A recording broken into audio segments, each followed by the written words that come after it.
ऐसे लग रहा था कि इनमें से इंसानियत ख़त्म हो गई। एक लड़की को कह रही है हम नंगे हो जाओ पुलिस ऑफिसर्स के सामने।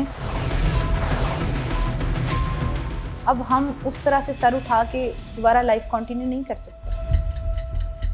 We can never be the same afterwards. अब जो हो चुका है life is totally changed. Oh, and it's very painful. Now it's either die or just move the country. इससे अच्छा 2 घड़ियां जेल काट लेते, इज्जत ना खराब करते। एक ऑर्गेनाइज्ड कमर्शियल रेव पार्टी थी। उस रेड को इंतहाई प्रोफेशनली किया गया। हमने नेक नियति के साथ पर्चा दिया and we are very clear, बिल्कुल ठीक दिया।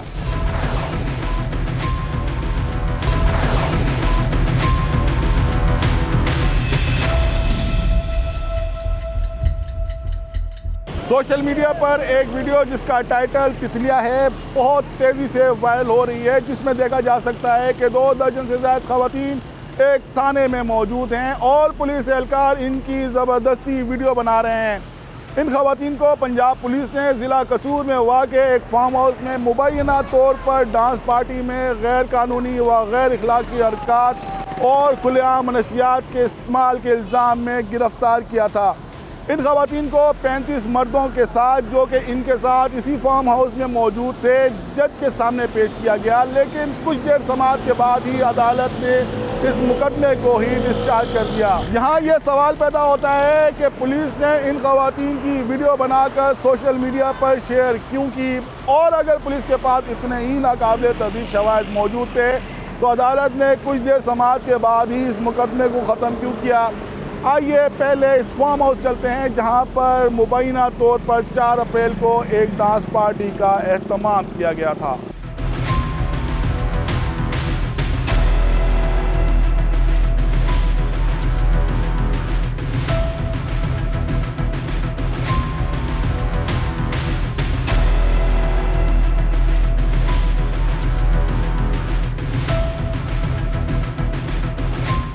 अस्सलाम वालेकुम जनाब, क्या हाल है, कैसे हैं, खैरियत से भाईजान? कुछ बताइएगा तो सही।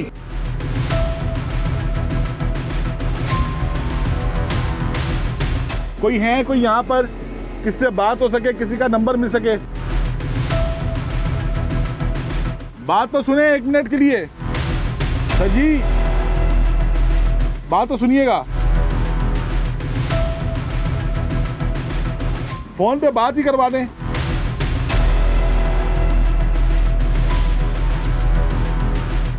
हम इस फार्म हाउस आए थे जहां पर मुबैना तौर पर ये डांस पार्टी मुनक्किद की गई थी। यहाँ पर गेट कीपर मौजूद है। हमने इससे बारहा इस्तदा की कि हमें अंदर आने दिया जाए, लेकिन इसने हमें मना किया।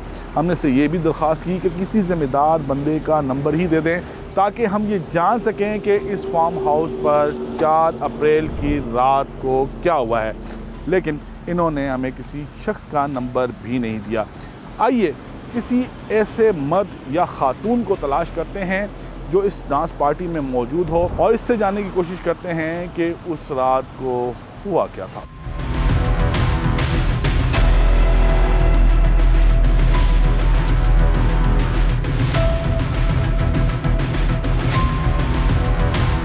निदा, हुआ क्या था?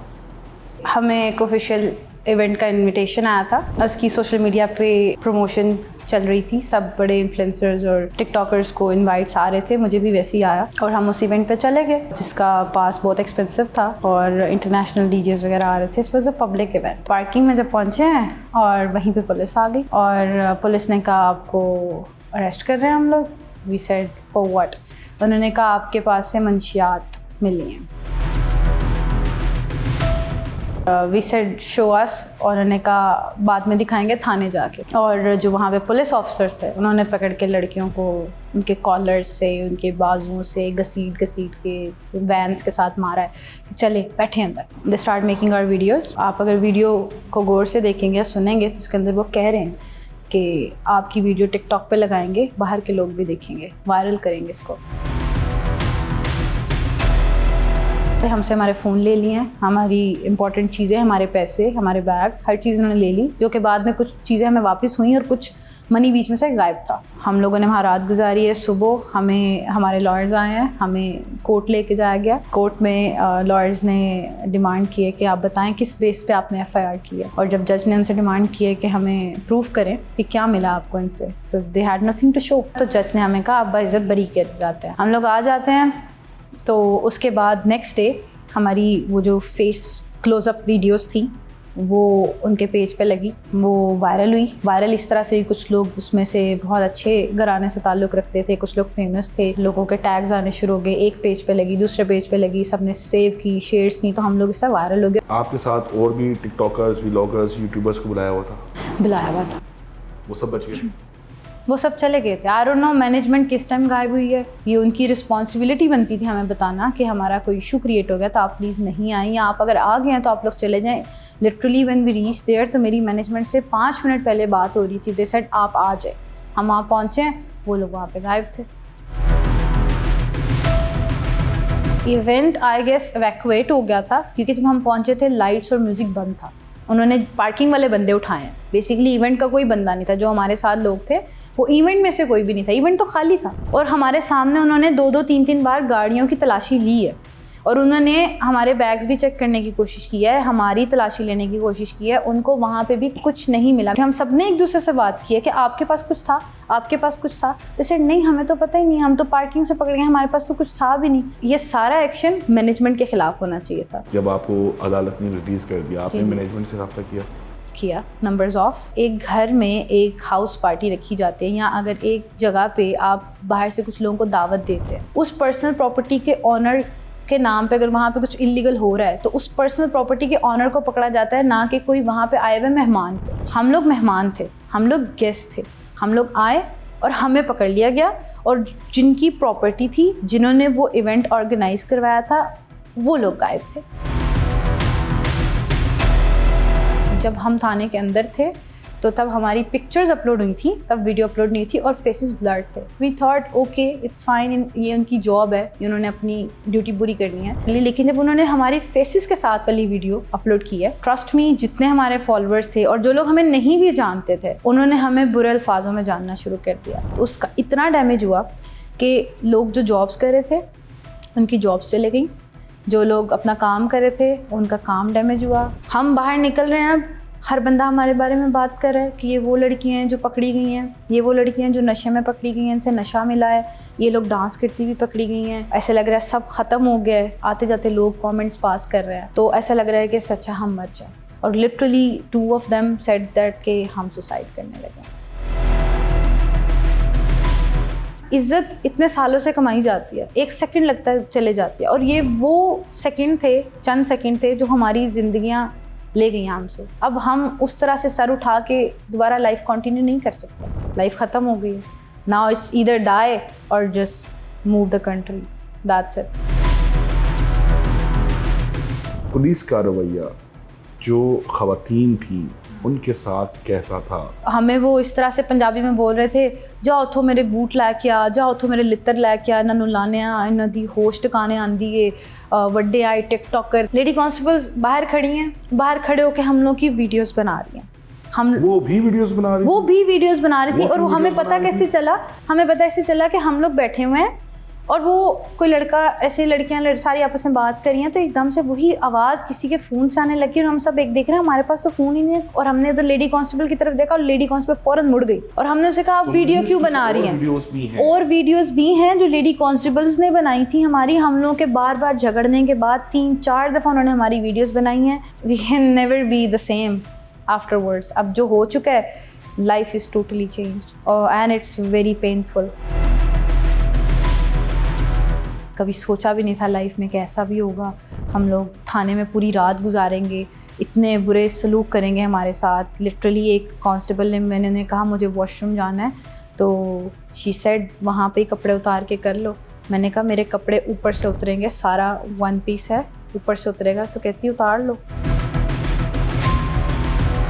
बाहर लड़के खड़े थे, मेल्स खड़े थे, और जो ऑफिसर्स थे वो खड़े थे, और मैंने उसको आगे से बोला एक्सक्यूज़ मी, आपने निकाब किया हुआ है और आप मुझे एक दूसरी लड़की को ये कह रही हैं कि आप नंगे हो जाओ, कोई मसला नहीं है।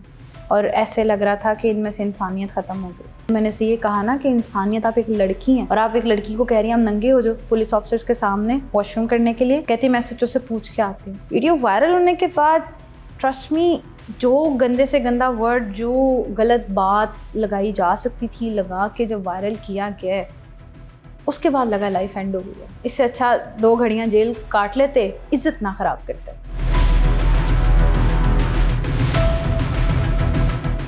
डीपीओ कसूर ईसा खान के पास चलते हैं और ये जानते हैं कि पुलिस को इस डांस पार्टी की इत्तला किसने दी और पुलिस अदालत से जुडिशल रिमांड हासिल करने में नाकाम क्यों रही, और इसके साथ वो पुलिस एहलकार जिन्होंने इन खवातीन और मर्दों की वीडियोस बनाकर सोशल मीडिया पर शेयर की, इनके खिलाफ क्या कार्रवाई अमल में लाई गई है।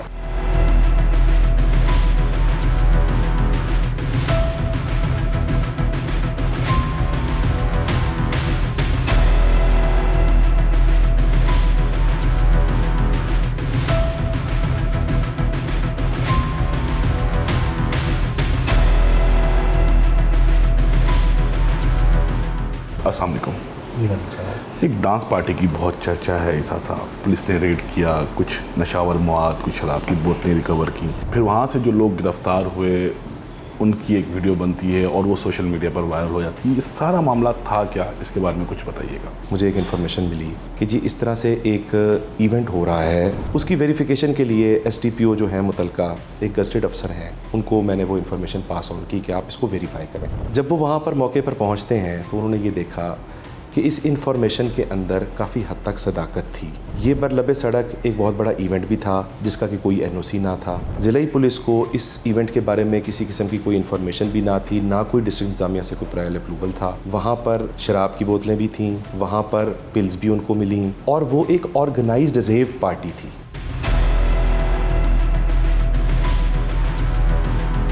वी आर लीगली बाउंड कि जो भी बंदा मंशियात, नारकोटिक्स, पिल्स, शराब वगैरह उनको ला रहा है, वी शुड आस्क देम भाई तुम कहाँ से लेके आए, उनकी पोजीशन एक कॉग्निजेबल ऑफेंस है। उस रेड को इंतहाई प्रोफेशनली किया गया। उसके अंदर वी मेड श्योर कि किसी किस्म की कोई हाई हैंडेडनेस ना हो, किसी लड़की की इज़्ज़त पे कोई आँच ना आए, कोई शख्स ये ना कहे कि मेरा मोबाइल पुलिस ने निकाल लिया, मेरी जेब से पैसे निकाल लिए, मेरी बाली उतार ली वगैरह वगैरह। जब पुलिस वहाँ पे रेड के लिए जाती है तो ये एक इम्प्रेशन हुआ कि शायद कहीं से ऐसी मुखबरी हुई है जिसके अंदर जो मेन ऑर्गेनाइज़र था, जो फार्म हाउस का मालिक था या ऑर्गेनाइज़र था या जो इस तरह के बंदे थे जो बेसिक, वो वहाँ से फ़रार हो गए होते हैं। ये चीज़ मानी ही नहीं जा सकती कि लोकल पुलिस की अंडरस्टैंडिंग के बगैर एक इतने बड़े करोड़ों का एक इवेंट यहाँ पे हो जाए। तो we again worked on technical data और हमें ये पता चला कि जो इस इवेंट का मेन ऑर्गेनाइज़र है उसके साथ SHO के राब्ते थे और उसके ऊपर जब चीज़ें ब्लैक एंड वाइट में आई, he had to admit that, और उसके ऊपर हमने उसको major punishment of dismissal from service किया।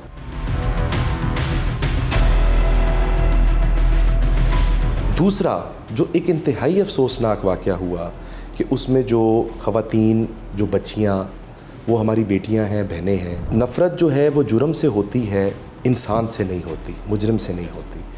हर आदमी की एक प्राइवेसी है, उसकी एक इज़्ज़त नफ्स है, अल्लाह ताला सबके पर्दे रखे।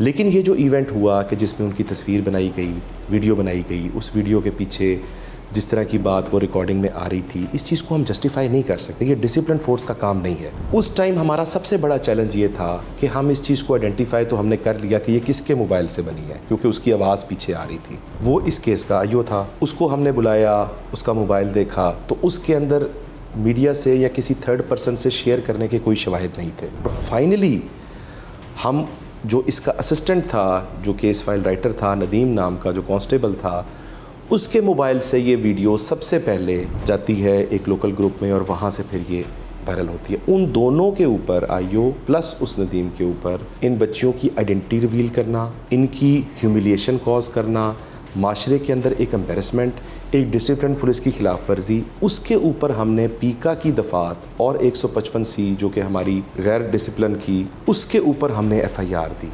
एंड वी मेड श्योर कि वो दोनों बंदे उसी तरह लॉकअप के अंदर हों और उनकी तस्वीर ली जाए कि उन्होंने ये जो एक्ट किया है ये किसी सूरत भी काबिल कबूल नहीं है। FIR भी दर्ज की गई। FIR नंबर 647/25 है।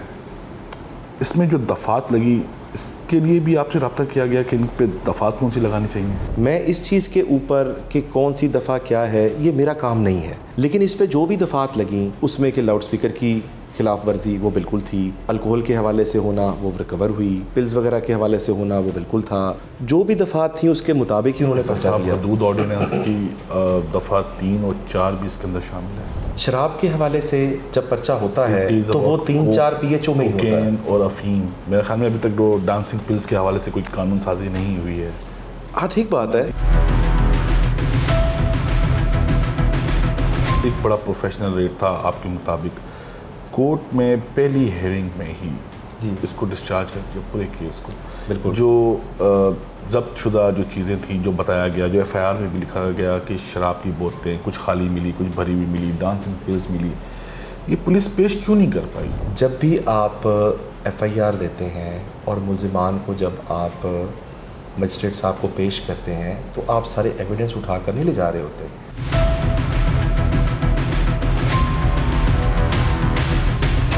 ये कोर्ट की सवाबदीद होती है कि वो आपसे मौके पर एविडेंस एग्जिबिट करना चाहे या ना करना चाहे। जो IO था वो ख़ुद उस पर FIR हो गई, तो हो सकता है कि उसका कोई ऐसा करैक्टर उसमें मतलब किरदार हो कि उसने उसको प्रॉपर उस तरह से कोर्ट के सामने प्रेजेंट ना किया हो। ईसा साहब, ये जो डांस पार्टी हो रही थी इसमें आपने 60 के लगभग 25 ख़वातीन और 35 मर्द हज़रात को गिरफ़्तार किया, किसी का भी तिबी मुआयना नहीं करवाया, क्यों नहीं करवाया? ये सब चीज़ें रात 2 बजे तो नहीं हो सकती थी ना। ये ज़रूरी तो नहीं है कि तिबी मुआयना जो है वो आप मजिस्ट्रेट के सामने पेश करने के बाद ही करवाएं। देखिए, दिन की रोशनी में आप इनको लेकर जाते हैं, आपकी ये जो ब्लड के अंदर जो चीज़ें रहती हैं इसका एक टाइम फ्रेम होता है कि ये तकरीबन 24 घंटे तक they can be detected. Police बगैर सर्च वारंट उस फार्म हाउस में क्यों गई? FIR होती ही उन ऑफेंसेस की है जो कॉग्निजेबल हो, जिसका मतलब ये है कि आप उसके अंदर काबिले दस्तदर अंदाजी जुर्म, आप उसमें में अरेस्ट विदाउट वारंट। जो चीज़ें हो रही थी on the face of it cognizable offence हुई। हमने नेक नियति के साथ उन दफ़ात के अंदर पर्चा दिया and we are very clear कि ये बिल्कुल ठीक दिया।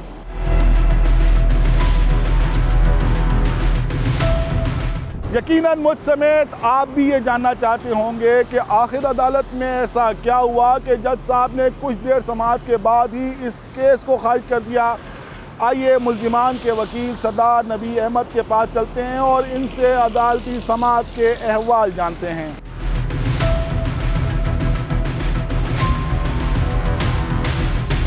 सरदार साहब, ये कैसा केस था जो पहली ही पेशी में अदालत ने इसको डिस्चार्ज कर दिया? इसमें FIR के अंदर जो है ना बहुत सारे खुलास थे। एक तो इसमें कोई ऐसा गवाह नहीं है जिसने ये वकूआ के मतलब कोई भी इनको इन्फॉर्मेशन दी हो। सिर्फ एक जो है ना इनके पास वो ऐसा गवाह है जो मुखबर ख़ास है, जिसका आज तक हमें वकला को तो पता नहीं चला कि वो किधर से आता है। इस केस के अंदर भी कोई चशमदीद गवाह नहीं है मौके का। अगर इन्होंने रेड करना था तो उसके लिए जो कानूनी तरीक़ाकार है हमारे कानून के अंदर, वो इलाका मजिस्ट्रेट से बाकायदा इसका जो सर्च वारंट हासिल करते, सर्च वारंट हासिल करने के बाद वहाँ रेड करते और वहाँ जो भी कार्रवाई करते। और वहाँ इन्होंने जो बरामदगी डाली है, इतने सारे लोग बरामद वहाँ इन्होंने गिरफ्तार किए हैं और बरामदगी इन्होंने 2-4 बोतलों की डाली है। म्यूज़िक सेट वो इन्होंने बरामद किया है और एक हुक्का बरामद किया है कि वहाँ शीशा पिया जा रहा था। तो इसमें बाकी भी जो ऑफेंसेस थे वो भी बेसलेस थे। दफ़ा 3-4 इन्होंने जो हदूद की लगाई 3-4-4-79 वो भी अप्लाई नहीं करती। यानी शाहिदीन मौजूद नहीं हैं, शवाहिद तो मौजूद हैं। शवाहिद कोई भी केस साबित करने के लिए गवाहों का होना ज़रूरी होता है। क्रिमिनल केसेस में जब तक गवाह ना हो तो वो केस साबित नहीं होता।